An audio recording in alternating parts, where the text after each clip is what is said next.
Salut à tous, j'espère que vous allez bien. Bienvenue pour ce nouveau numéro du petit exo de colle, aujourd'hui numéro 56.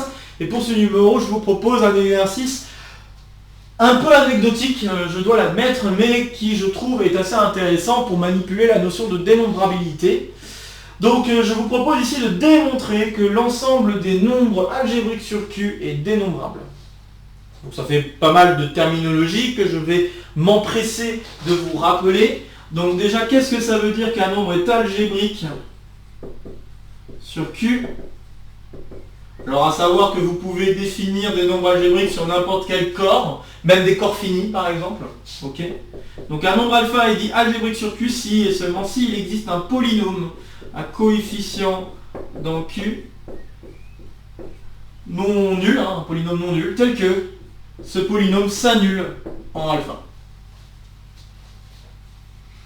Ok, donc ça c'est la notion de nombre algébrique et vous en connaissez beaucoup des nombres algébriques, racine de 2, racine cube de 3, i, et j'en passe, et des meilleurs. D'ailleurs, on a déjà vu un exercice de colle, je me rappelle plus je me rappelle plus du numéro, mais on a déjà vu un exercice de colle que l'ensemble des nombres algébriques forme un corps.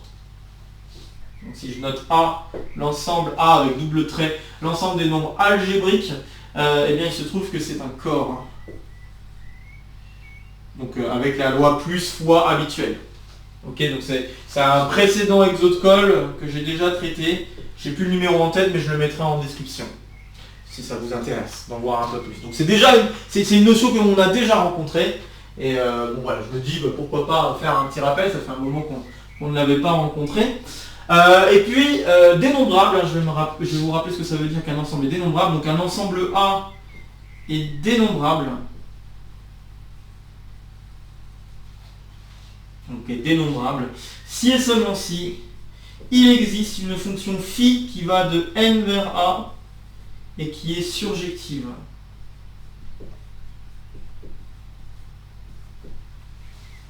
Alors si a est un ensemble infini, il suffirait de montrer aussi qu'elle est, on pourrait carrément montrer qu'il y a une bijection, mais il suffit d'avoir la surjectivité pour que ce soit gagné. J'aimerais ici pouvoir dire que des ensembles finis sont dénombrables. C'est pour ça que je pose la définition en disant qu'il faut qu'il y ait une surjection des entiers naturels vers A. Comme ça, un ensemble fini, il est dénombrable. Je ne vais pas m'embêter avec des subtilités. Donc, en effet, des exemples d'ensembles dénombrables, évidemment les entiers naturels eux-mêmes, les ensembles finis, ensemble fini, Z, les rationnels, etc. Et donc là, en l'occurrence, on va chercher à démontrer que l'ensemble des nombres algébriques sur Q est dénombrable. Ok. Bon voilà, j'espère que ça vous a un peu rafraîchi la mémoire, là, ces petits rappels. Et donc, je vous invite à faire une petite pause pour vous frotter à cet exercice, qui n'est pas si évident, hein, malgré ses airs, c'est pas si évident, il faut vraiment prendre le temps de bien écrire les choses. Mais voilà, je vous invite à y réfléchir, à faire une petite pause comme d'habitude, avant que je ne vous propose une résolution. Donc. Ok, j'espère que vous avez essayé. On est parti. Résolution.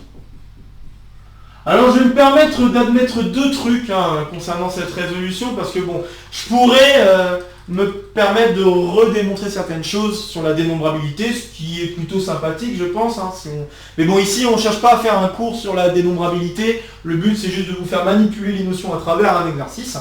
Donc je vais m'empresser de donner les choses que je vais admettre, et qui sont des résultats classiques de dénombrabilité. Donc je vais admettre que Q est un ensemble dénombrable. Donc je ne vais pas redémontrer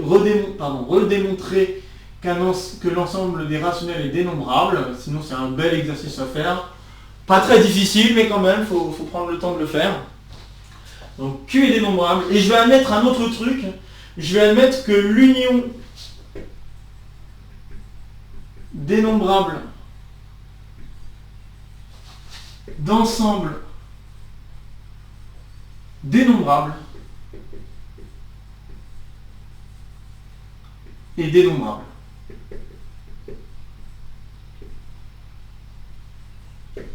Alors, c'est ce deuxième résultat qui est moins évident, qui demande de prendre un peu de temps. Donc, qu'est-ce que j'entends ici par union dénombrable d'ensemble dénombrable, qu'on soit bien d'accord, c'est que si j'ai une famille AI indexée par un ensemble dénombrable, donc si j'ai avec AI dénombrable,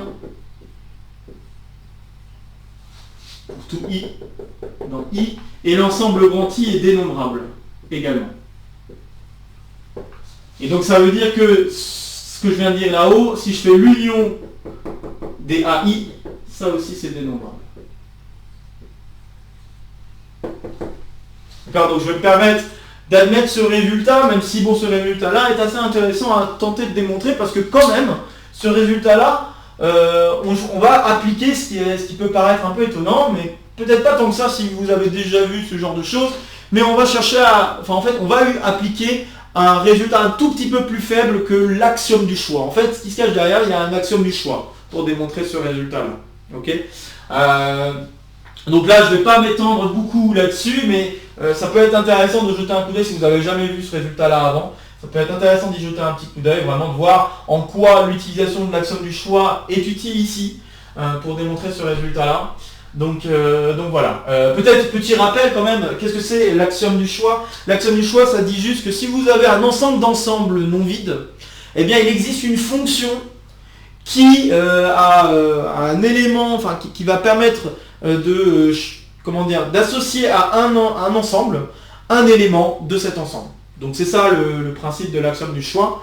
Donc je le répète juste pour que ce soit bien clair. Donc le principe de l'axiome du choix dit la chose suivante: si j'ai un ensemble d'ensembles non vides, alors il existe une fonction qui, à n'importe quel ensemble de grand X, associe un élément de cet ensemble. C'est ça l'axiome du choix. Et ici on utilise une version un petit peu plus faible liée à la dénombrabilité, que je ne vais pas expliciter ici, mais voilà, juste pour vous en parler, quand même, c'est un résultat intéressant à voir si vous n'avez jamais vu ce truc-là avant. Mais c'est quand même un résultat très classique du cours de dénombrabilité. D'accord? Donc c'est pour ça que je ne vais pas m'étendre davantage dessus. Sinon après, évidemment, la résolution deviendrait beaucoup plus longue. Mais voilà, j'aimerais vous laisser jeter un coup d'œil à ces résultats-là. Et là, je vais me permettre de les admettre et de les utiliser pour résoudre mon exercice-là. Alors pour résoudre l'exercice, la première chose qu'il fallait chercher à démontrer, c'est de démontrer en fait que Q crochet X est un ensemble dénombrable. Donc en fait, la première chose que nous allons démontrer, hein, donc là je vais poser ma trame de résolution. Donc la première question que je vous pose ici, c'est de montrer que Q crochet X est dénombrable. Dénombrable. On va y arriver, hein. Donc dénombrable. Et puis, deuxièmement, ensuite conclure que l'ensemble des nombres algébriques est dénombrable. Donc, voilà ma trame de résolution. Ok. Donc voilà, si vous avez eu du mal à tenter de démontrer les choses, maintenant vous voyez ce que j'admets. Et donc ça veut dire que quelque part il va falloir chercher à utiliser ces résultats-là. Donc si vous voyez ce que j'admets, si vous voyez cette notion, donc si vous voyez la première question puis cette deuxième question, si vous voyez comment peut-être essayer d'avancer, n'hésitez pas à faire à nouveau une pause pour tenter de résoudre à nouveau cet exercice avec cette aide supplémentaire et les petites choses admises. Ok. Maintenant que vous avez lu la trame, je vais la suivre. Donc premièrement, montrons que Q crochet X est dénombrable. Ok. Donc si je veux montrer que c'est dénombrable, je dois pouvoir construire une fonction surjective qui va de n vers a. Mais si j'arrive pas à montrer, enfin si j'arrive pas à utiliser une fonction surjective, je peux quand même passer par d'autres ensembles dénombrables. Il n'y a pas forcément un problème. Si j'ai une surjectivité avec un autre ensemble dénombrable, je vais pouvoir m'en sortir. Il n'y a vraiment pas de souci là-dessus. Donc il faut juste bien se poser des questions, ou des bijectivités, hein, bien sûr, ça marche aussi. Et c'est ce que je vais faire en fait ici. Donc ce que je vais faire, c'est que je vais dire, ok, je vais m'attarder pas à Q crochet X en entier, mais plutôt à un sous-ensemble de Q crochet X que je vais indexer par quelque chose qui est dénombrable. Je ne vais pas faire ça n'importe comment. Donc ce que je vais faire par exemple, c'est que je vais regarder l'ensemble des Q. En fait, je vais regarder Qn crochet X quoi. Donc Qn crochet X, c'est quoi? C'est l'ensemble des polynômes Q tel que le degré de ce polynôme est inférieur ou égal à n. Bon, et puis il y a un ensemble dénombrable que vous devriez connaître et qui va me permettre d'avoir une bijectivité entre ça et n en fait finalement, ou en tout cas m'amener à quelque chose qui est dénombrable. La bonne idée c'est de passer par q, hein, donc c'est pour ça que je vais admettre que q est dénombrable. Parce que prendre un polynôme de degré n, ça veut dire quoi? Ça veut dire que votre polynôme va s'écrire somme des AI xi, hein, tout simplement, i allant de 0 à n, et les AI doivent tous être des rationnels. Donc si les AI sont tous des rationnels, vous pouvez en effet construire une fonction qui va de q n plus 1, donc le produit cartésien n fois de q, vers qn coché x, et la bijection est telle que celle à laquelle vous vous attendez. Si j'ai a0 jusqu'à an, j'associe le polynôme somme des AI ici. Et ça c'est une bijection. Hein, puisque pour connaître un polynôme, il suffit de connaître ses coefficients, et inversement, si je connais les coefficients, je connais le polynôme. D'accord? Donc ça c'est une bijection. Voilà.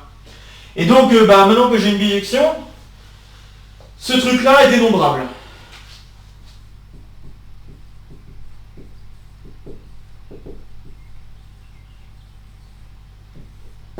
Donc ce truc-là est dénombrable. Alors comment je peux, si vous posez la question peut-être, comment je peux démontrer que ce truc-là est dénombrable? Parce que je peux faire, c'est me ramener à juste un produit cartésien de deux trucs dénombrables.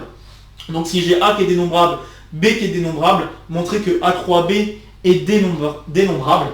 Et en fait, pour montrer ça, c'est une espèce de diagonalisation de Cantor qu'il faut utiliser. Une espèce de truc comme ça où je vais dire, ok, le premier élément, je vais prendre, le premier élément, je vais dire que c'est celui qui est dans A, puis le deuxième, je vais prendre celui dans B, puis dans A à nouveau, puis dans B à nouveau, puis dans C, etc. Puis si je veux faire le produit. Donc en fait, ce que je peux faire, c'est quelque chose qui, j'ai une fonction. Si je voulais vraiment le faire proprement, je vais peut-être le faire un peu plus proprement, mais ce que j'entends ici, c'est que si j'ai A dénombrable, vous pouvez prendre une fonction phi, d'accord, qui va de n vers A, qui est, alors là ici je peux simplifier en disant qu'elle est bijective, mais si elle n'était pas bijective, dans ce cas-là je peux réduire l'ensemble des entiers naturels à quelque chose d'un peu plus petit. Puis B, pareil, dénombrable. Et je pose psi alors. Et puis en fait, ce que je vais faire, c'est vraiment faire de la diagonale, donc ça veut dire que je vais commencer par indexer, donc je vais poser phi. Donc il faut que je construise une nouvelle fonction qu'on va appeler θ, puis je vais dire θ de 0 c'est phi de 0, psi de 0. Puis après θ de 1, ça va être phi 1, psi de 0. θ de 2. Donc en fait, vous voyez vraiment, peut-être je vais faire une image pour que ce soit clair, mais voyez vraiment comme si je faisais z croix ou n croix n. Donc si vous voyez vraiment la tête de ce à quoi peut ressembler n croix n, eh bien je fais vraiment, donc c'est pour ça que je disais diagonalisation, vous allez mieux comprendre si vous ne voyez pas encore ce que je veux dire par là. Donc en fait ce que vous faites, c'est que vous faites le tour des diagonales, hop, comme ceci. D'accord? Et vous allez de haut en bas, donc toujours dans ce sens-là. Ok? Donc vous faites le tour des points en allant toujours de haut en bas et de gauche à droite. Donc vous avez cette première diagonale qui correspond à prendre phi de 0, psi de 0. Vous avez celle-ci qui correspond à phi 1, psi de 0, phi 0, psi 1, et ainsi de suite, quoi. Vous jouez sur la diagonale, et en faisant ça, vous êtes sûr de pouvoir construire quelque chose qui va être bijectif, ou quelque chose qui va être une surjection, si malheureusement les ensembles sont finis, etc. Donc bref, en tout cas, à la fin de votre histoire, vous allez pouvoir conclure que vous avez une surjection qui va de n vers le produit. Donc là ici c'est pas A, c'est B.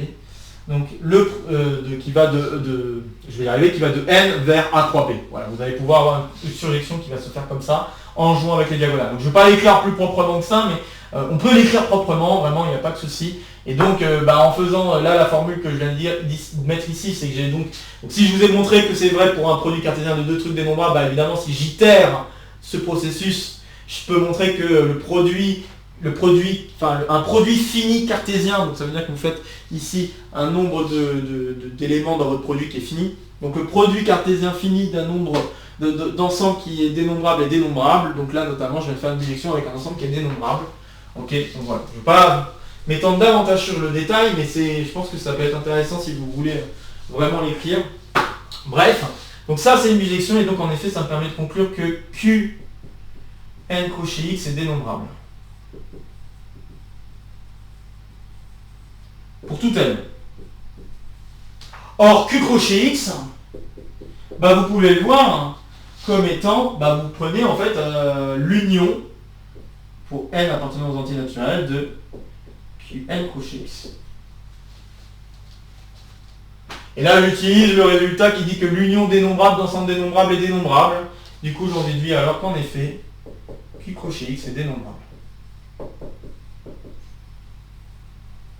J'espère que vous vous rendez compte quand même que c'est un peu ouf hein, comme truc, parce que là, on se dit, ok, bah, vous avez une surjection de n vers a, donc ça veut dire que grosso modo, la grosseur de l'ensemble n'est pas si grande, en fait. C'est un ensemble qui est pas si loin des entiers naturels, quoi, finalement. Puisque c'est un ensemble aussi gros, puisqu'il y a une possibilité de construire une surjection ou une bijection qui va de n vers a, bah, ça veut dire que c'est aussi gros, dans un certain sens, que les entiers naturels, ce qui est un peu fou quand même, hein. Vous avez des inclusions et tout ça, et pourtant, en termes de grosseur, c'est pas si gros que ça. En termes de bijection, en tout cas, c'est pas si gros que ça.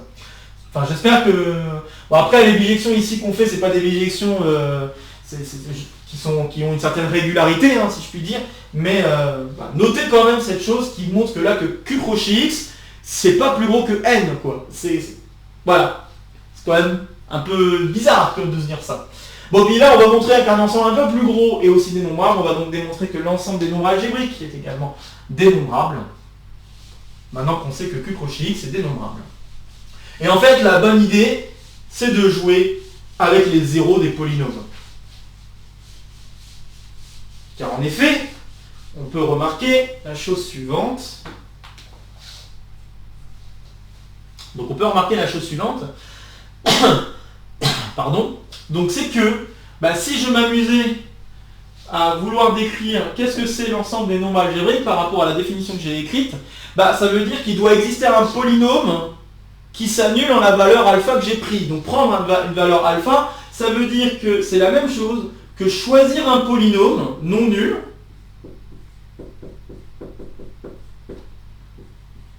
et puis prendre un des zéros de ce polynôme. C'est-à-dire que le alpha doit faire partie des zéros de ce polynôme. Je vais me permettre de noter z de p, comme ceci.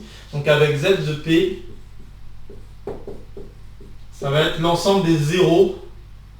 Donc c'est alpha dans les nombres complexes, tels que p de alpha égale 0. Voilà, donc je m'en trouve avec ça. Or, bah, z de p, P étant un polynôme, il est de degré fini.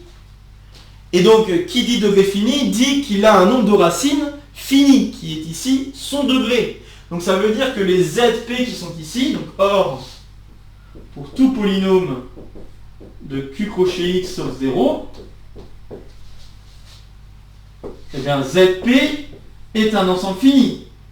Donc si je veux, je l'écris en termes de cardinalité. Donc zp est fini.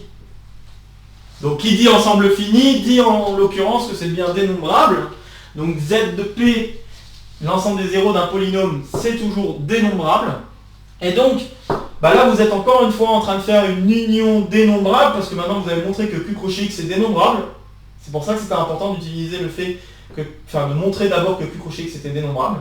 Donc vous êtes en train de faire une union par un ensemble dénombrable d'ensembles qui sont finis, donc qui sont dénombrables. Donc encore une fois, donc, comme Q crochet x est dénombrable, on conclut alors qu'en effet, l'ensemble des nombres algébriques sur Q est dénombrable. Et ceci permet enfin de conclure l'exercice.